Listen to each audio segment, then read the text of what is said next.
That would have been great, wouldn't it? Tremendous. Listeners would have loved that. Liverpool fans would have been queuing up to watch that. Denny would have suggested it if I hadn't broken my arm from the lucha wrestling. Yeah, that's right. Now, not the first time this has been attempted, but this is certainly the quickest time. It's known as the Tube Challenge. You come down to London and you visit all 270 London Underground stations as quickly as you can. The record has been broken. It's been confirmed by the Guinness Book of World Records as the quickest ever. Took 15 minutes off the previous record set 2 years ago. And the man that did it joins us now, Marc Gawley. Good afternoon, Marc.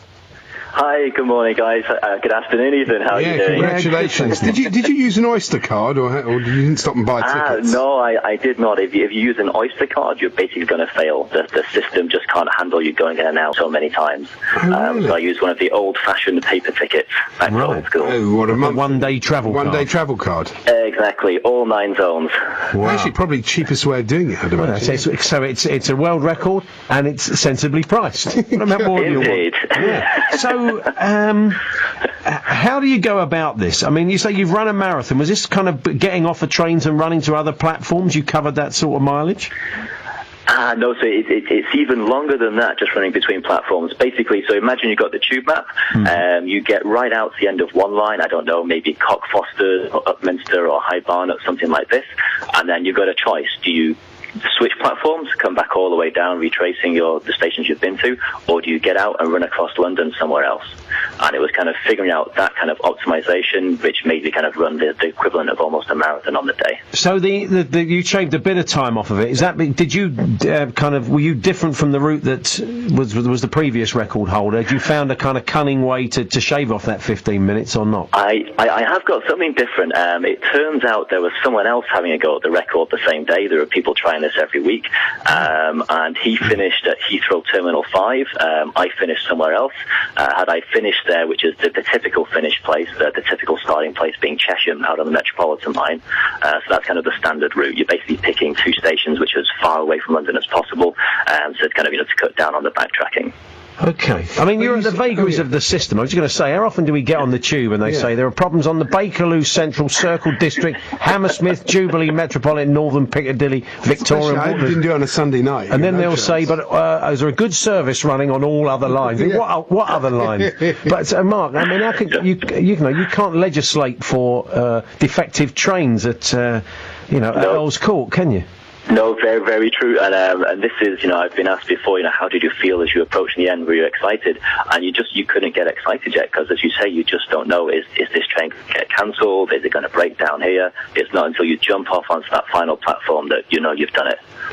But surely, I mean, 15 minutes is not a lot to take off the record, given the number of trains you would have taken, given that if you miss one, I mean, it depends on, on the Northern Line, it can be 10 minutes between a train, can't it? I mean, in a way, you needed a kind of element of luck, I suppose.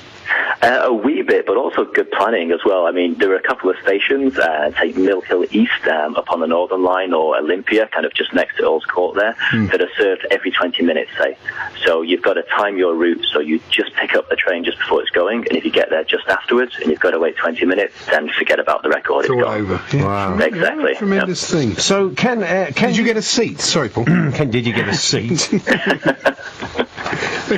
would have got a seat on some of them, I'm sure. And rush hour, that must have been a bit hairy during rush hour, wasn't it? Yeah, exactly. So at rush hour, you want to plan your route so you're kind of outside of London. Sure, of course, yeah. So maybe a few people out there think I'm going to give it a crack. Do you think you could actually do it any quicker than that? While you were out there doing it, do you think, I think I could shave a bit more time off of this?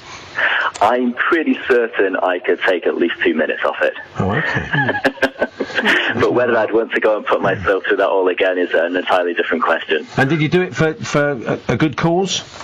We raised money for Crisis, the charity for homeless people, and we raised a little over £1,000 for them. So I think they're quite chuffed about that. Did you take your own food with you, or did you have to eat in those sort of kiosks they have on the station? How did you manage that, eating? I'm glad you asked me that, because I would like to say kind of live on air a big thank you to a Mr. Martin East, who came around on the day with me. He couldn't do every station, but he was providing me with food and drink and this kind of stuff, and good chat about kind of what route to take and this kind of stuff. And he really helped out, because otherwise if you're going 16 and a half hours without getting any food or drink, you're never going to do it. Can't he claim the record along with you, like you're kind of Sherpa tensing? Shouldn't we be remembering him as much as we remember you? It's true. He got to, I think it was 207 stations, but we had to be thinking about where he would go exactly, because I would go off and do a run, and he couldn't kind of do the run thing with me. The other thing to think about is that there are no, as far as I can think of, there are no toilets on the London Underground. Oh, yeah. So what on earth did you do? I would just say Lucasade bottles. Oh, really? Blimey. Oh, my God. I hope you took them with you. They were well disposed of. Listeners were thinking of it. Yeah, Okay. good man. Thanks very much, Mark. Cheers. Congratulations. Cheers, guys. Well done. Bye What a now. record. Marc That Gawley is there. some achievement, I think. Yeah, what about that? Well done to him. And I don't know if any of the listeners thinking of taking it on, but best of luck. Thanks for all your calls, emails, texts, tweets, etc. this afternoon.